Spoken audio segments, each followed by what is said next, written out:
writing software during the summer of '95, trying to make useful things happen on the internet.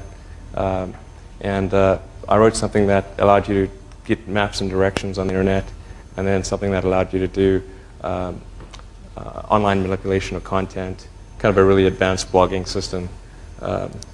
And then we started talking to small newspapers and media companies and so forth, and we started getting some interest. I mean, half the time we'd be like, what's the internet?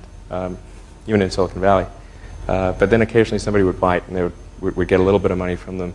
And then there were basically only about 6 of us. There were myself, my brother, who I convinced to come down from Canada, and a friend of my mom's. And then 3 salespeople we hired on contingency by putting an ad in the newspaper. But things were pretty tough in the early going. I didn't have any money. In fact, I had negative money. I had huge student debts.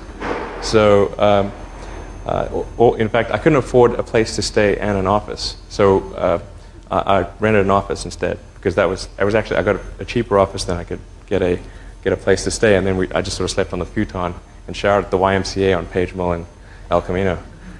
I was in the best shape I've ever been. Go to shower, work out.